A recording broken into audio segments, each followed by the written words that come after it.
Welcome, Facebook viewers. You are in for a treat today because this is Andy Hum, even though Ann is not with us, and that's sad. Chris Cooper is back co-hosting.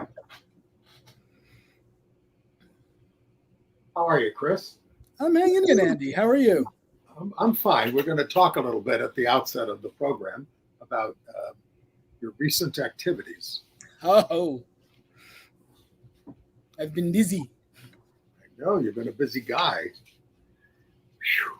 And you know, we should be nearing retirement at our ages. I'm turning 70 next month. Congrats! You gonna do anything special? Huh? No, I'm not anything special. No, I'm specifically not doing anything special. Oh, okay. Because, well, first of all, my hearing is so bad, even with hearing aids. So going to a big party or something is just useless. So yeah, just I'll just see a couple of friends here, there, and everywhere, and no big deal. And stop counting at this age. It's next month. Yeah, I'm in October. Yeah. All right, I'll have to make sure to take you out to celebrate before I head off to Palm Springs for the winter. Okay, it'd be lovely to see you again. It was nice to see you last night and to now finally own a hardcover book, a copy of your book. My paperback copy was taken by a former roommate who, he asked permission, but I finished with it and he wanted to read it. Took it to California. Cool.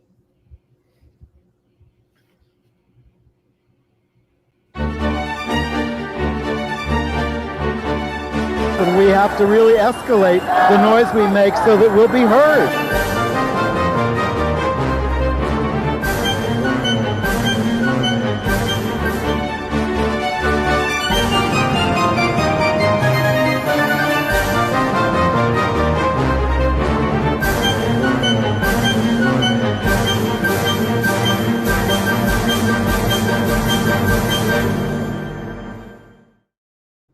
USA, I'm Andy Hum. And filling in for Ann Northrup, I am Chris Cooper. Nice to have you back, Chris. We'll talk to you in a minute. Did you have an interesting summer? Oh, slightly busy. Well, let's go to the headlines first. All right. Some good news out. LGBTQ candidates have advanced in Utah and Tennessee. Our favorite person, Florida Governor Ron DeSantis, appoints a far-right Moms for Liberty founder to a government post. And staying in Florida, Miami-Dade School Board sided with the Proud Boys on an LGBTQ resolution. Meanwhile, federal judges in Georgia and Florida reversed decisions protecting gender-affirming care for minors. California establishes the nation's first Transgender History Month and passes a slew of pro-LGBTQ bills. And in a different kind of transitioning, we have new things to report on Nassib, the NFL football player who's out, Karine Jean-Pierre, and Robin Roberts. In Ireland, pro-LGBTQ protesters protected a Cork library from yet another anti-LGBTQ assault. A head of state has come out. For which country? We'll have to find out later. And I've got good news for older people living with HIV. And we'll also hear from Steve Johnson, who was the brother of a gay man named Scott, who Steve worked for decades to prove that Scott was murdered in Australia in 1988. And there's now a 4-part Hulu series coming out about that. And so we'll talk about that. It's terrific. But Chris, let's start by catching up with you. I was with you last night at the National Arts Club where you were signing copies of your book. There you are with the first out assembly member in the state of New York, Deborah Glick, signing her copy. You were terrific last night. Let's put a copy of your book up. Notes, that's Better Living Through Birding, Notes from a Black Man in the Natural World. And you had your TV series on this summer, Extraordinary Birder with Christian Cooper. So talk about how all this, and that took you all over the country. So talk about how this has all gone for you and how it's changed your life. Well, it's been a whirlwind, really. I mean, when I wrote the book, I thought, who the heck wants to read my memoir? And then suddenly it's on the New York Times bestseller list. And I'm like, okay. I mean, I'd love to take all the credit. I think I wrote a halfway decent book, but a lot of that comes from having two big corporate titans, Disney and Random House, sort of as the wind beneath your wings, to use a metaphor. But yeah, no, it's been very exciting. I've got to go a lot of places, meet a lot of people, and just the reception has been so warm for both the book and for the TV show, which is still running. You can still stream it on Disney Plus. And we're waiting to find out if we get a second season. So fingers crossed. I'm looking for, I was going to say, this took you to Puerto Rico, New York City, boldly going to the top of the George Washington Bridge to look at some birds, Hawaii, Palm Springs, Washington, D.C., and Alabama. How did it feel being gay and Black in Alabama these days? Well, that's my favorite episode actually for just that reason, because I'm a northern boy. My family is northerners for a couple of generations, but you go far enough back in the history of any African Americans and our roots are in the South. And my dad's side of the family actually came from Alabama, but I'd never been. So actually a year before the show, I had gone at the invitation of Alabama Audubon because I'm like, I'm not going to get a better chance to go and see what it's like. And it was so eye-opening. Walking across the Edmund Pettus Bridge was just mind-blowing, where, all that civil rights history went down and where our people were beaten bloody on Bloody Sunday. Just the being in that context, being Black and gay, and then meeting other people, both, being in Birmingham, where I was shocked that, there were rainbow flags and the windows everywhere. But then when you really think about it, that's the way it is in a lot of the country. The big cities are blue, but they're surrounded by the sea of red in the countryside. So, it was really instructive in a lot of ways. And the collision of things, bird-related and race-related and family-related, which you wouldn't think would happen, and yet there they were. And so that was really a fascinating experience. Well, and we were able to recreate it for the TV show. We're all thrilled for your, the exposure that you're getting, because you're bringing a lot of messages. You're integrating a lot of things into your book and into your TV series. That yes, of course, the TV. It's a lot of it is about birding, but it's about a lot more social history in this country. It's a memoir, and so it's it's not a book about birding, though birding is shot through it because that's shot through my life. But then I also try to put things in context. I talk about the history of Central Park, and how African racism and African American history are bound up in that park. So yeah, Central Park used to be a Black settlement essentially in New York, and they had to clear out when the park was built in the 1850s. Okay, speaking of New York, we marked the 22nd anniversary of 9/11 catastrophe here, and at the Pentagon and in Shanksville, Pennsylvania. Now, the president attended the last two. Up at Ground Zero was the vice president, with even Rudy Giuliani and Ron DeSantis in New York for that. But Trump attended none of the ceremonies, because if he can't be the center of attention, he wants none of it. Right. Now, 9/11. Here in New York, we have a tradition of on that day and into the night, they shine beams of light up into the sky, and it's very moving, and it's the emptiness of the loss of the Twin Towers. But because, and I think this is important, because you are interested in birds and care about birds, how does this affect them, and what did you do about it? Well, it's interesting because 9/11 happened right at the peak of the fall migration when birds are heading south, particularly songbirds, and a lot of the songbirds migrate at night, and they navigate by the stars, and they can become disoriented by bright light sources like, wow, those two beams of light shining up into the sky, which, touches all of our hearts, but it was actually potentially turning into a major bird killer during migration. So New York City Audubon, of which I am, full disclosure, a board member, this is before my time though, worked actually with the Tribute and Light people who put on that display every year. Instead of fighting about it or suing each other or whatever, they devised a way to work together so that volunteers from New York City Audubon go there at night and monitor the density of birds. They count physically all night. Volunteers are staying there, counting how many birds. When the density gets too great and the birds are trapped and swirling around in those lights, they'll turn off the lights for 20 minutes to allow the birds to disperse, and then they'll turn it back on. And so that was one of the few nice things to come out of 9/11, is just that nod to human cooperation on the behalf of not making more death come out of 9/11. Really wonderful. And in fact, New York City Audubon is fighting for a lights out initiative to turn off lights in buildings throughout New York City. So if you're a New York City resident, that's something you can support now, is that new law. And in any city you live in, fight for lights out laws and initiatives that get people to turn out lights, unnecessary lighting in their buildings at night during migration.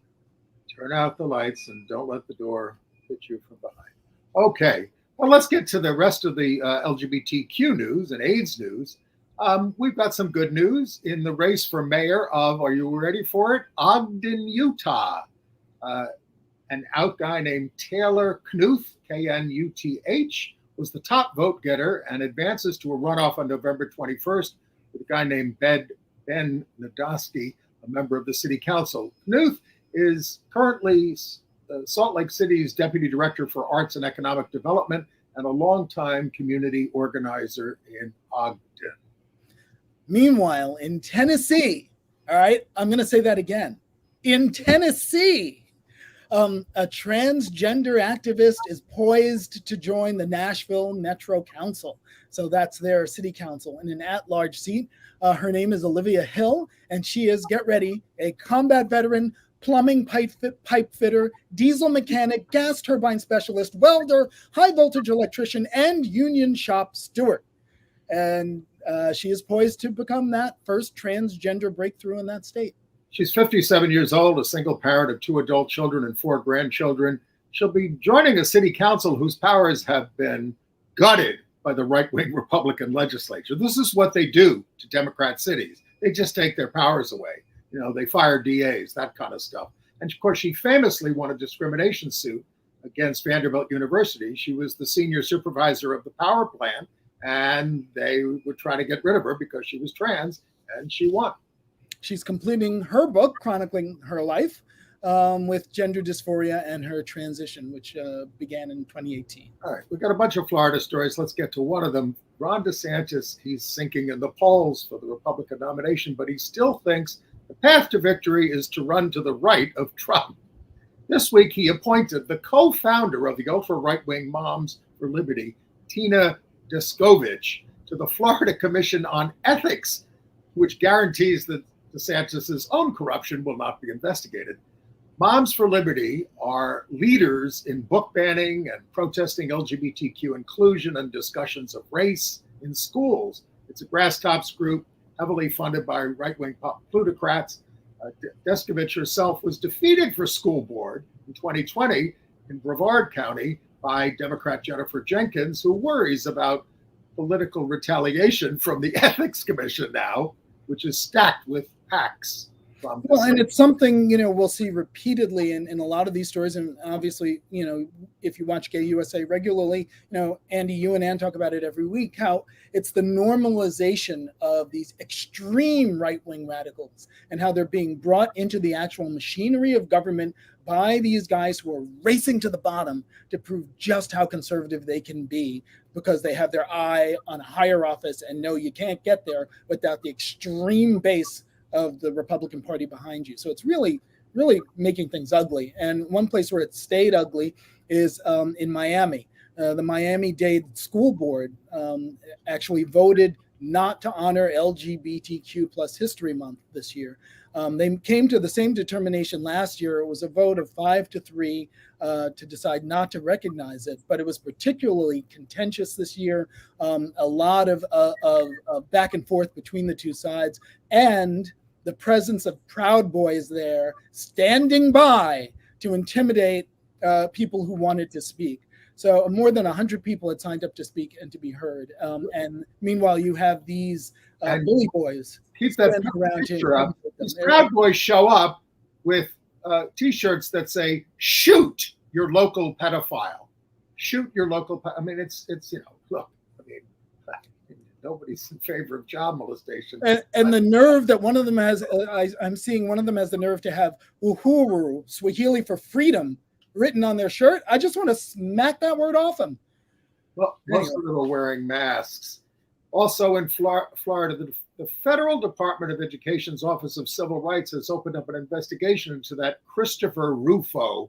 He's the right-wing nut who anti-LGBTQ campaigner and racist campaigner in his role as trustee appointed by DeSantis of the new college in Sarasota for removing gender-neutral signs from restrooms, which students tried to replace, defunding DEI and gender studies programs, and his misgendering the former DEI director. Now, this, of course, is the kind of conflict that Rufo, welcomes with the Biden administration. Complaints against Rufo were filed by students, faculty, and staff. Rufo posted the complaints on X and got the thumbs up from Elon Musk, whose trans daughter has disowned him. I will be quite honest. I refuse to go to Florida and have for the last 10 years. But I have never been more happy that I made that decision than lately, as things just get worse and worse there. And I think as many of you who can afford to make a similar choice to, I know some people have relatives down there, retired parents, whatever, so you may not have the option. But if you do, don't go to Florida. Vote with your feet. I've stopped drinking orange juice. I drink pomegranate juice now instead. It's better for you. And, if you want a warm weather vacation, go to Palm Springs, California. It's wonderful. Okay. Speaking of California, a county in San Bernardino halted the policy of the Chino School District. A county judge in San Bernardino halted Chino School District, dominated by the religious right. The policy required parents to be notified of their children changing their gender identification or pronouns at school. The response to the lawsuit versus Chino by the state attorney general, Rob Bonta, Judge Thomas Garza questioned how the policy protects students. You say you're doing this to protect students, or you're protecting, And while we're in California and while we're talking about students there, California lawmakers sent a whole bunch of pro-LGBTQ school bills to the governor. One of them is aimed at prohibiting school districts from banning LGBTQ-themed books and curriculum. So that's the opposite approach of Florida. That's authored by Gay Assembly member Corey Jackson. It prohibits the censorship and removal of books, instructional materials, or curriculum resources that the state law requires to be reflected in instruction. Newsom is expected to sign it. There's another bill, a Safe and Supportive Schools Act, that's authored by Gay Assembly member Rick Chavez-Zabur. I'm not sure if I pronounced that correctly, but I hope I did. And it mandates that teachers and credentialed staff who serve public school pupils in grades 7 to 12 annually take at least 1 hour of online training in LGBTQ cultural competency, beginning in 2025 to 2026. So in other words, they'll know something about us so that they know how to treat us with respect. Wow, shocking. And then another bill in this slew of bills that has gone over to the governor, the Senate approved or adopted by a 32-7 vote a law that requires K through 12 schools in California to provide at least one accessible all-gender restroom for students to use safely and comfortably during school hours. That was sponsored by State Senator Josh Newman. So, really good things for schools happening in California, in marked contrast to places like... There are about 10 other LGBTQ bills that they passed, and I'm going to link to it in our email. You can go to gayusatv.org and sign up for our weekly emails, and we'll send you that link and a preview of the show.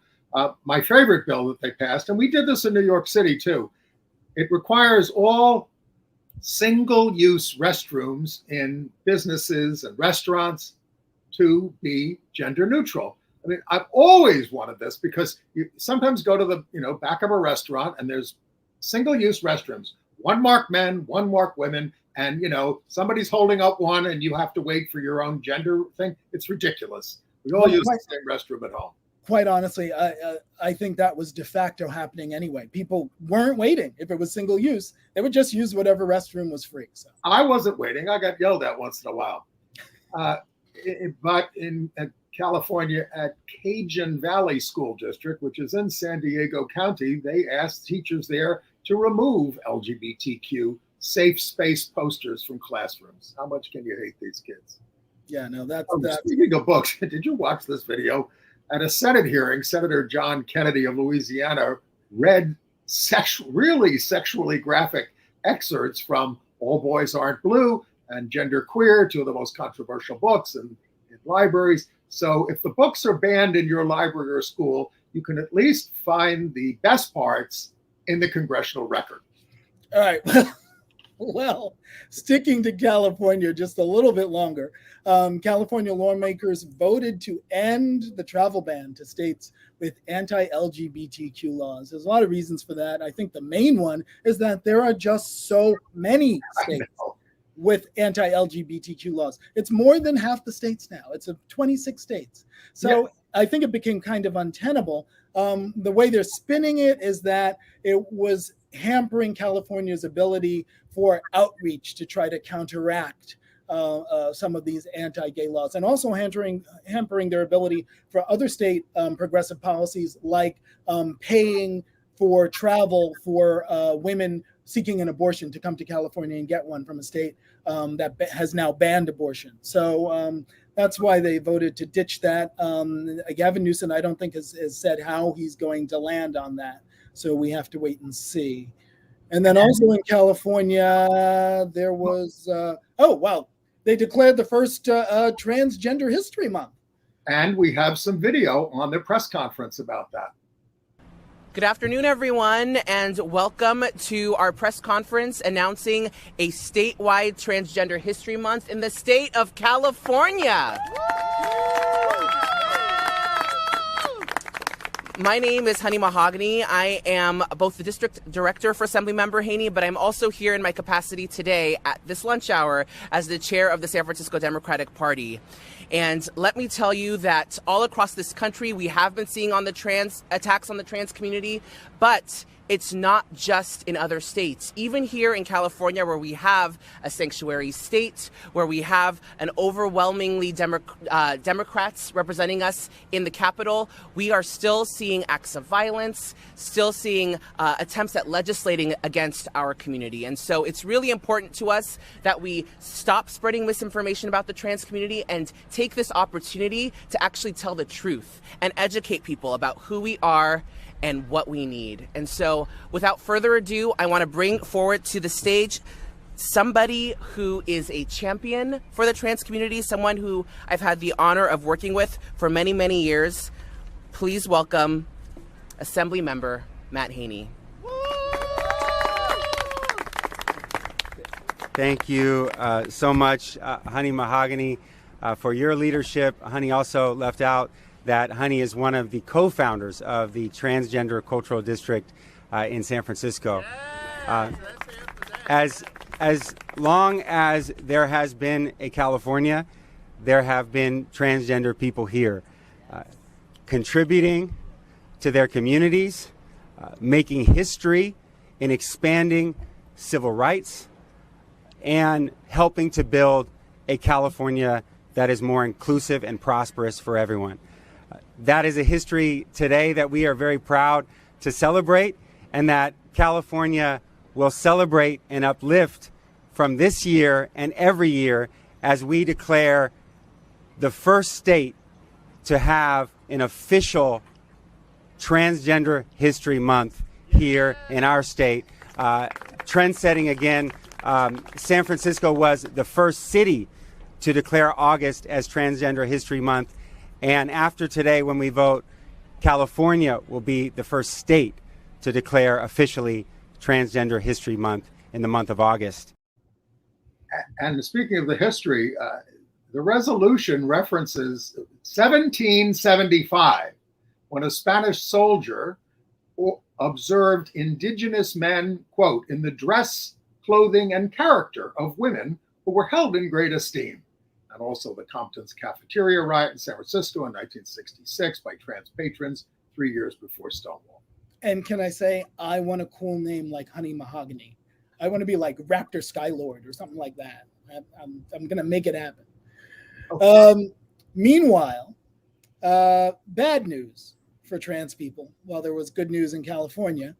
In Georgia, a judge reversed her decision, which blocked a ban on gender-affirming care. In other words, a ban was passed in Georgia that prevented youth from getting gender-affirming care. She first ruled to block that ban, and then she reversed that block on the ban, and so now it can take effect. And this is in response to a decision by the 11th Circuit Court of Appeals that allowed a similar ban to take effect in Alabama, because these bans are popping up like toxic mushrooms.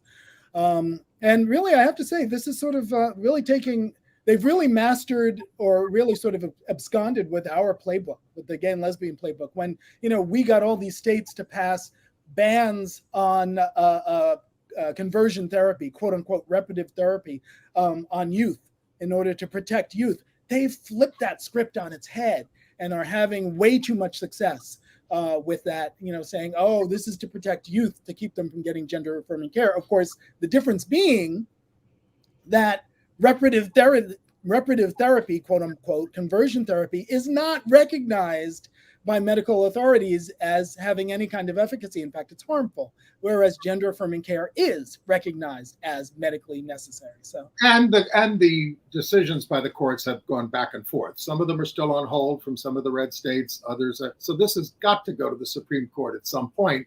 And for instance, parents in, I believe it's Alabama, they are appealing to the full 11th Circuit and saying, hey, this is a violation of the law against discriminating on the basis of sex and should be subjected to heightened scrutiny based on Supreme Court decisions. And it violates also, this is very important, a parent's right to make medical decisions for their children, which is supposed to be the watchword of the right wing, parents' rights. It always shocks me because, they act as if there aren't gay parents, as if there aren't gay queer kids, and when they say they're trying to protect children and they're for parental rights. Well, not everybody's. Makes me very angry. Let's go back to talking a little bit about more about books. The Florida Department of Education has banned the children's book, Christian, the Hugging Lion. It's about two men who raise a baby lion in their London apartment. No mention of sexuality in the book. The couple is not identified as gay. The authors of the book sued back in June over the banning of their And Tango Makes Three, about two penguins fostering an egg. But the right wing now sees homosexuality under every rock. It used to be communism, but now it's us. It's very painful. I'm ready to talk about something less triggering for me. If you're ready to talk about Carl Nassib. Let's finish up with a bit, just a couple of other state news things. All right, if you don't mind, before we let's do that. We get to all of our transitions.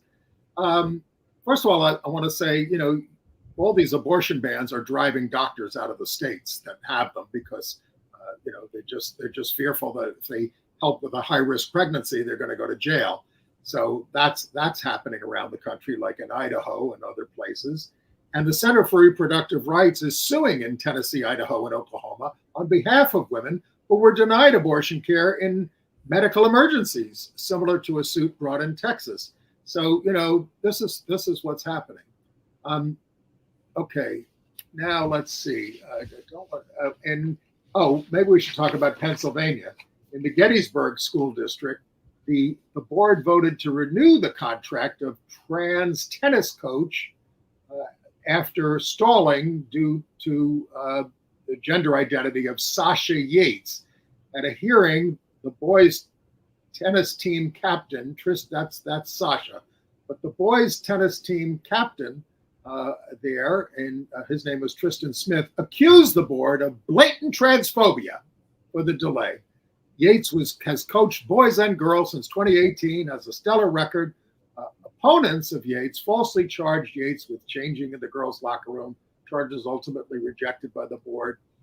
The smears came from a MAGA board member, Michelle Sawyers, I think, Smyers, who works with Trump's Goebbels, Stephen Miller, and has a history of transphobic remarks. She belongs to Moms for Liberty. Yates said she was very moved by the outpouring of support. Well, note to the Gettysburg School District Board, if you're going to try to gin up this false controversy over the transgender person, and you want to refer to, they may have changed in the girls' locker room, you might want to think about the fact that you already renewed their contract previously after dismissing those charges previously. So it really doesn't make sense to dredge them up again. But that's what Smyers was all about. Well, if you watch Fox News, you probably know about this. I didn't until I read it online. And the right wing is going to have a field day with this, but an elementary school hired Dr. Shane Murnan as the principal at John Glenn Elementary School because Murnan is a drag queen outside of work. The district says that Murnan had 25 years of experience in education and is an outstanding reputation, but the superintendent of schools for Oklahoma wants him fired immediately.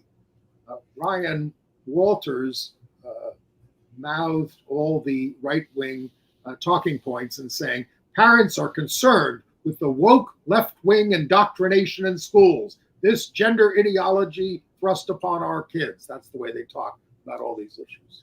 Well, and correct me if I'm wrong, Andy, but there has been no resolution on his fate yet, is there? No. And in Oklahoma, the largest school districts are opting out of the lesson plans that are being imposed, that are being offered from Prager University, being pushed by Ryan Walters, the school superintendent, including Oklahoma City has opted out. Prager University makes propaganda films downplaying things like slavery. Yeah, I mean, again, as I said before, this is the normalization of the extreme right wing. It's nice that there's some pushback, but the idea that an organization with no education credentials whatsoever would be accepted to provide educational materials into a school system is nothing short of astonishing, unless, of course, you happen to know how right wing the United States in red states has gotten. So. Right. And you've read about how Bud Light was abandoned by MAGA after Bud Light partnered with trans influencer Dylan Mulvaney. And Anheuser-Busch stock went down about 7% for the year, and revenue is down 10% of the second quarter. But Bill Gates thinks it's time to invest in the company. His foundation trust bought 1.7 million shares for $95 million. Gates says, I'm not a beer drinker, but I think this will come back. Yeah, I mean, to put this into context, I don't know that this is Bill Gates necessarily making a political statement so much as seeing a value, in a stock that is momentarily depressed. So far, it hasn't paid off for him. The stock has continued to slide 2% since he bought it. But he's also bought stock in other beer brands too. He bought $1 billion worth of shares in Heineken Holding. So, I think it's just an investment for him. But, let's get to our transitions. I'd like to start with the civil liberties lawyer, Sarah Wunsch. She died in Massachusetts at the age of 75, survived by her spouse. She's with her there. That's Sarah in the middle, Christine Ernst. She was the deputy legal director of the Massachusetts ACLU for almost 3 decades, known for very innovative challenges to safeguard a wide range of public behavior issues, from panhandling to hairstyles in schools, a lot of LGBTQ issues. Also persuaded the New York Court of Appeals in 1984 that men may be prosecuted for marital rape. The first time a state court invalidated the marital rape exception, although 12 other states had repealed it. New York was very slow. She was at the Center for Constitutional Rights at the time. Okay. So Carl Nassib, you guys may remember him. He just retired, a professional football player. So that was his big announcement, that he's decided to retire from football after 7 seasons and I think 100 NFL games. And he was a real landmark because he was the first out player who came out while he was still playing. And his retirement happily does not seem to have anything to do with any sort of being pushed out or anything like that, like they did to Colin Kaepernick or anything like that. It's more just a matter of him wanting to move on to the next stage of his life, which is he's putting his attention into his business. He's got an app called Rayze, R-A-Y-Z-E, that helps nonprofits connect with volunteers and organizations. Okay, we told you when out Karine Jean-Pierre, who's President Biden's press secretary, we told her about her longtime partner, former CNN anchor Suzanne Malveaux. Well, they've just split up after 10 years. They have a 9-year-old daughter they adopted together in 2014 and say they're determined not to let their relationship status affect their daughter, Soleil. It's funny because I had a moment of a disconnect because she said, I'm a single mom who is co-parenting this amazing kid. And single mom means to me that you're raising the kid alone. But I think what she meant is she is a mom who is single, who is co-parenting this amazing kid. So I was like, wait. Anyway, yes. We hope she's more precise from the platform and the Washington White House press corps. And then Robin Roberts, she kind of went the opposite direction, didn't she? Hello? Are you there? I'm here. Go ahead. Oh, you want to? You go ahead. You fill me in because I just know she got married. They did. ABC's Robin Roberts and Amber Lane. They first met in 2005. Lane is a founder of a women's wellness store. They were married in front of 31 guests and later partied with 250 in Connecticut. Guests included Roberts' GMA colleagues as well as Billie Jean King. Out weatherman Sam Champion was the MC for the evening. Given Roberts' schedule, she gets up at 3:45 a.m. for Good Morning America. They each have their own apartments on the Upper West Side, and they spend 3 nights a week apart. Which can be the secret to a good marriage if you can afford it. Katharine Hepburn said married people shouldn't live together, but again, that's for the rich.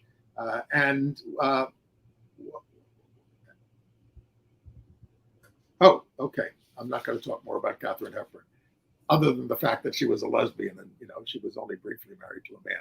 Anyway, okay. International news? Sure. So Ireland is kind of facing some of the cultural vicissitudes that we're getting in this country with attempts at book banning and stuff like that. And there's been pressure on the Irish library system to ban some books. And in fact, in Cork, Ireland, the library had been shut down by right-wing protesters twice in a row. Well, they tried to do it a third time, and they were met by hundreds of pro-library, pro-LGBTQ protesters who formed a human shield around the library to block the protesters and keep the library open so that they could perform their normal functions. And that's just a fabulous thing to see, as you can see in the photo. It was, I'm glad they're standing up to it. They're not letting the library be closed because of some protesters. That's ridiculous. All right, in the United Kingdom, the right-wing Home Secretary from the Conservative government, Suella Braverman, she's attacking the police for what she calls their activism and lack of impartiality for doing things such as dancing and fraternizing with LGBT activists at Pride. Well, and waving the Progress Pride flag, she said, that symbolizes highly contested ideologies. She seems to want to go back to the days when the police turned their backs on us when we marched past them in the LGBT marches. It's an indication that Prime Minister Rishi Sunak, who also has shifted right on trans issues, wants to run on culture war issues as he sinks in the polls. It's a familiar story. Braverman also complained that some police took a knee at Black Lives Matter protests and apologized for past institutional racism. All these things, she said, damage public confidence in the police, when the real problem, of course, is police misconduct Well, exactly. to LGBTQ people and Black people.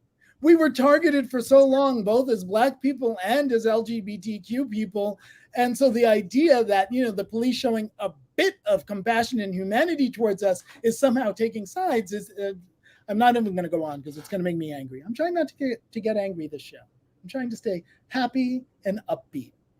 I have a happy, upbeat piece of news coming from a country where their prime minister just came out as gay. I'm going to give you a second to guess. The country is Andorra. There are several in the world, but this is the latest one who just came out is the prime minister of Andorra, Xavier Espo. He said, "I am gay and I have never hidden myself." But this is his first public acknowledgement. He says, nobody ever asked me before. Exactly. So Andorra is one of the world's smallest microstates. It has a population of about 80,000 people. So we have cities that are bigger here in the States. But it has the world's largest duty-free. Yes, which brings in a lot of tourists. Three other nations. Right on the border of France and Spain. Yes. Three other nations currently have openly gay prime ministers. Luxembourg, maybe a little bit bigger, Serbia and Ireland, and Latvia's current president is openly gay. And, this certainly is progress. I mean, this is a country that got marriage equality last year, preceded by civil unions back in 2004. So it's not a backward place. In Washington, D.C., at the Nigerian embassy, a coalition of the National Black Justice Coalition, Black LGBTQ lawmakers, others, they got up there and protested the arrest of more than 200 people in Nigeria for allegedly participating in a gay wedding. And these guys who were arrested face like 14 years in prison if they're convicted. So as the state delegate, Gabriel Acevero said, instead of focusing the resources of the state on ending violence and police brutality, it is instead being used to persecute queer Nigerians. And unfortunately, this is, a pattern we have observed repeatedly in Africa, specifically Uganda, which is like one of the worst. But now it's also taking root in Ghana, which had trended slightly more liberal over the last couple of years, we are told.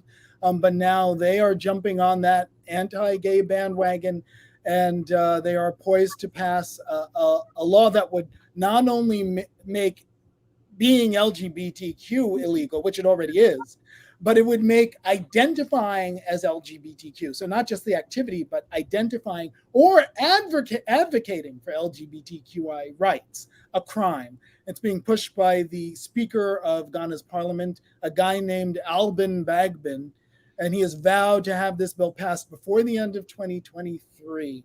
It's called the Promotion of Proper Human Sexual Rights and Ghanaian Family Values Bill. And what makes that so ironic is that, as we know, and as you know if you watch this show regularly, it's got nothing to do with Ghanaian family values, but with Mississippi family values and Alabama family values, because that's who's gone over to Africa, these right-wing religious fanatics who failed in the States and who planted the seeds of their intolerance over in Africa, where now, regrettably, I get that, Chris, that, it's got to have, it is received. The people embrace it.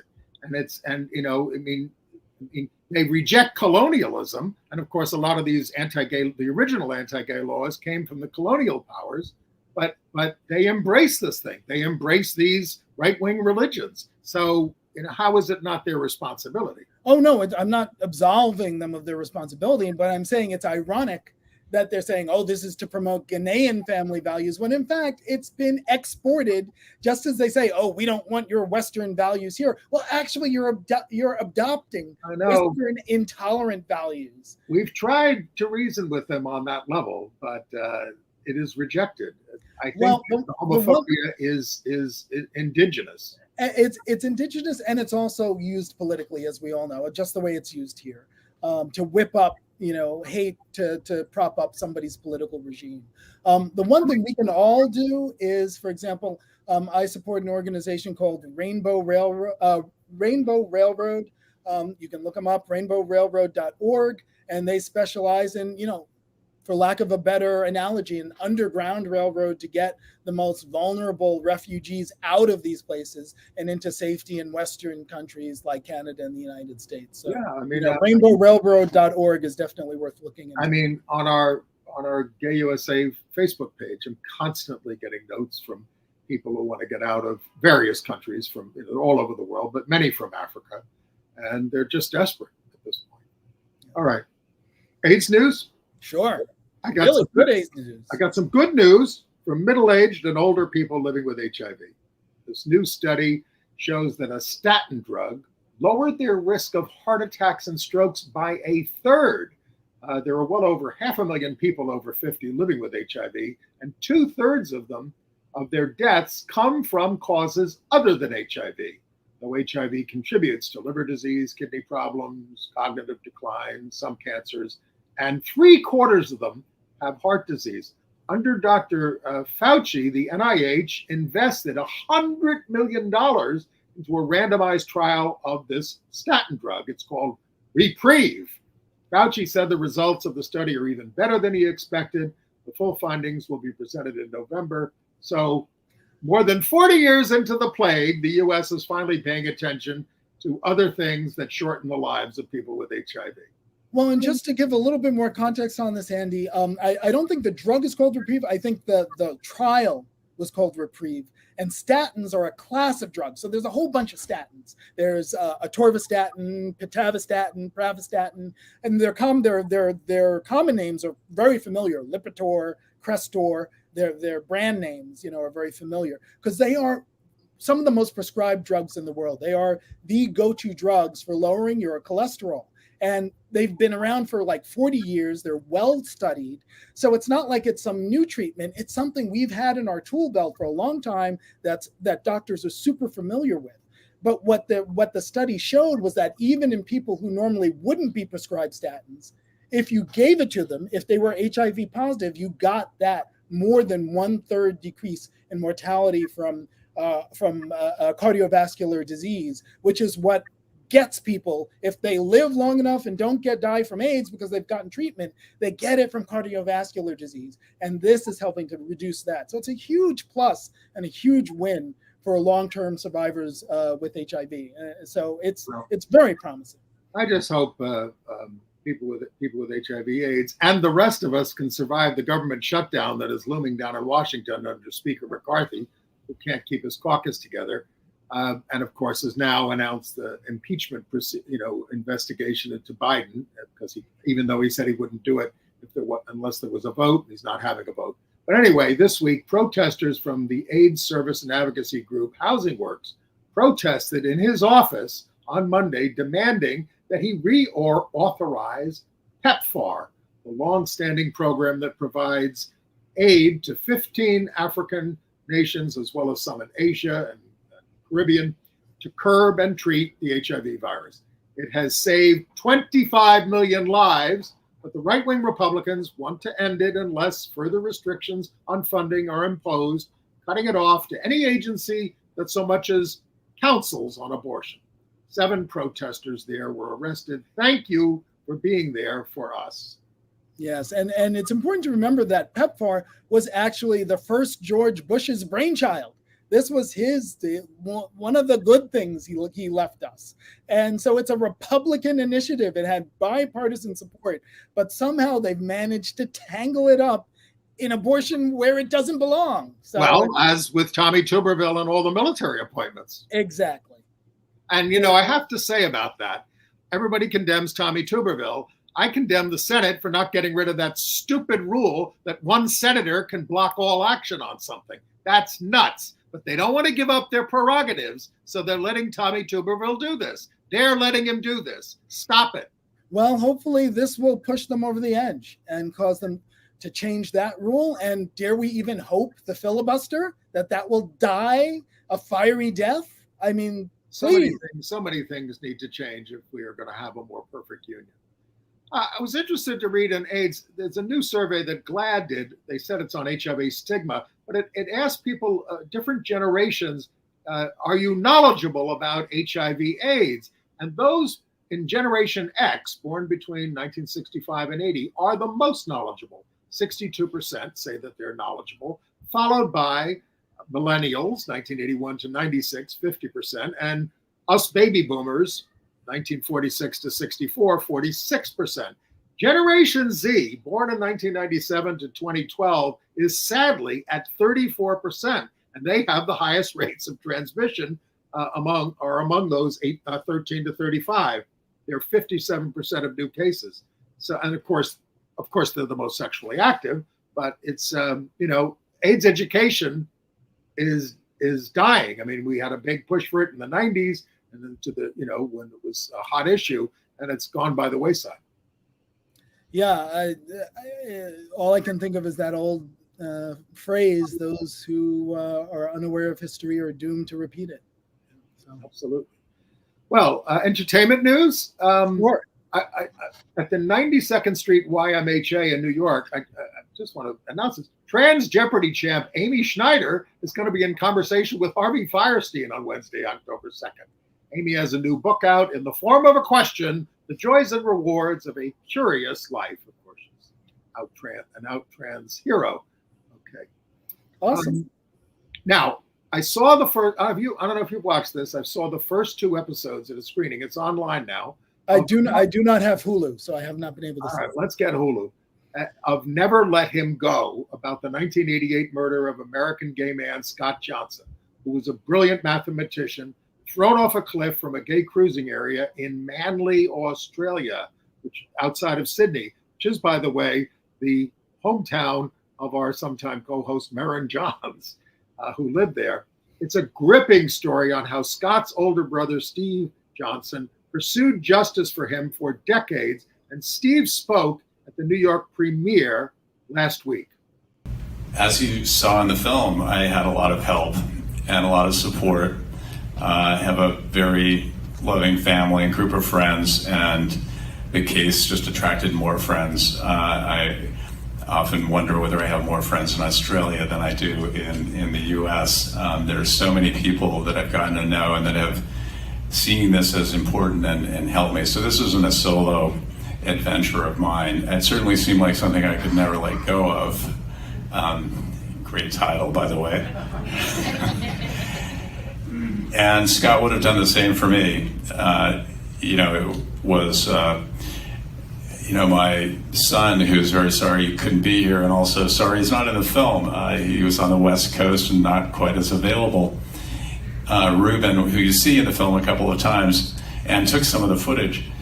I was talking to him a few years ago when it looked like we weren't going to get a police investigation. This was in 2018, before Welsford kicked off, and so I was thinking about how we would tell the story, and I thought of it in terms of the 7 samurai, except there were 12 or 15 of these magnificent people that joined forces to get us at least the conclusion that Scott died by homicide. And he said, this isn't the right story, it's really the Lord of the Rings and you're Frodo. Don't tell anybody I said this, but I'm Frodo. That you were given this mission that you had no choice about. And you attracted friends and people who helped you, and you couldn't give up because you really had no choice.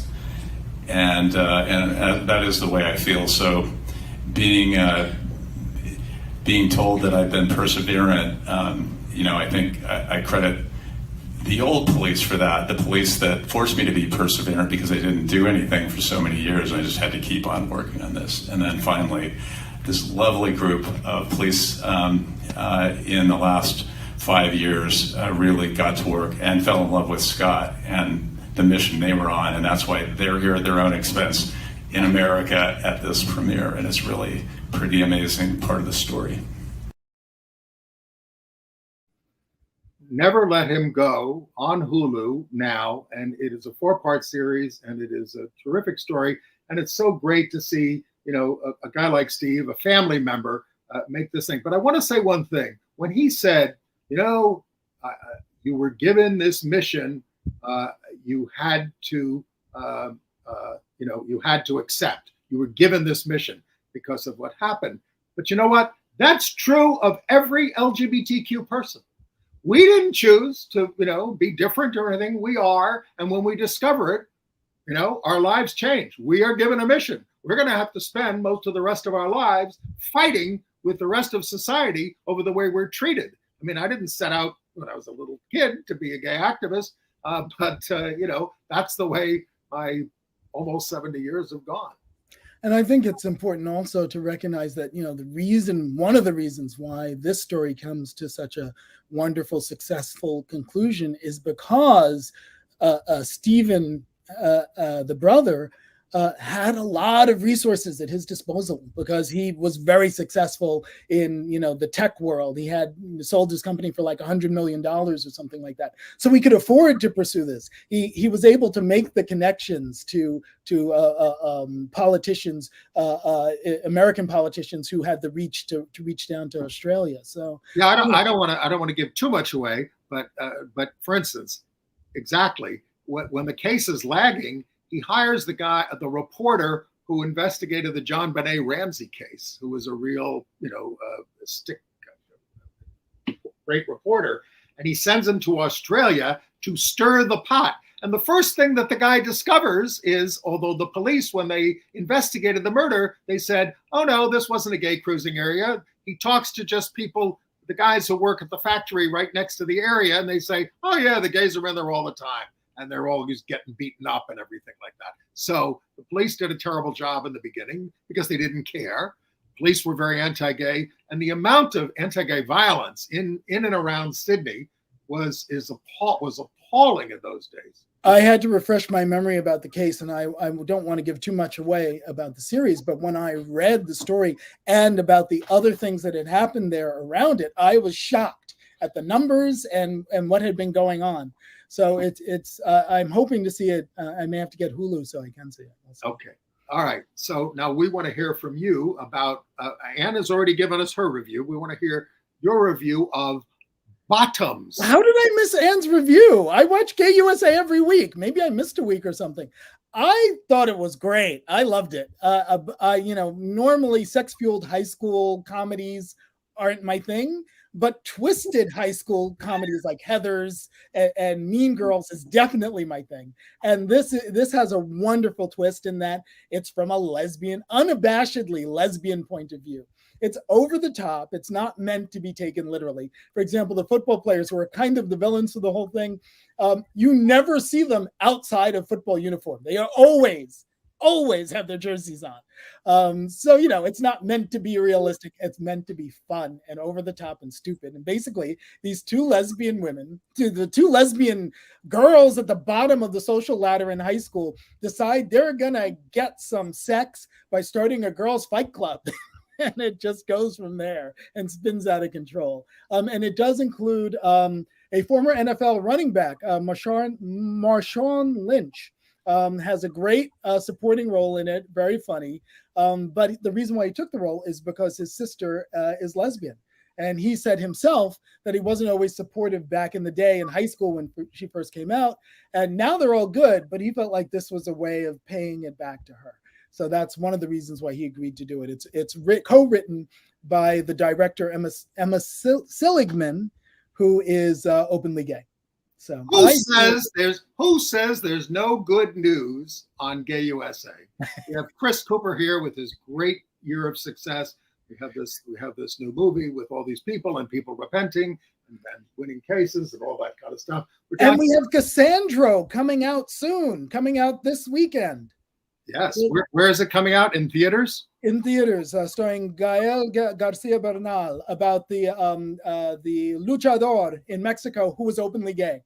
Yes, so we're looking forward to that. And anything else? What's next on your agenda, Chris? Oh, who knows? I can't keep track of me. Well, it's been great to have you here. And again, Go to our website, gayusatv.org. If you support what we're doing, help us out, and or sign up for our emails there at gayusatv.org. We much appreciate it. Great to be here. Thanks for having me, Andy. We have 10 seconds, as Amy Goodman would say. 10 seconds to say thank you for watching Gay USA. We really appreciate your spending your time with us. Bye.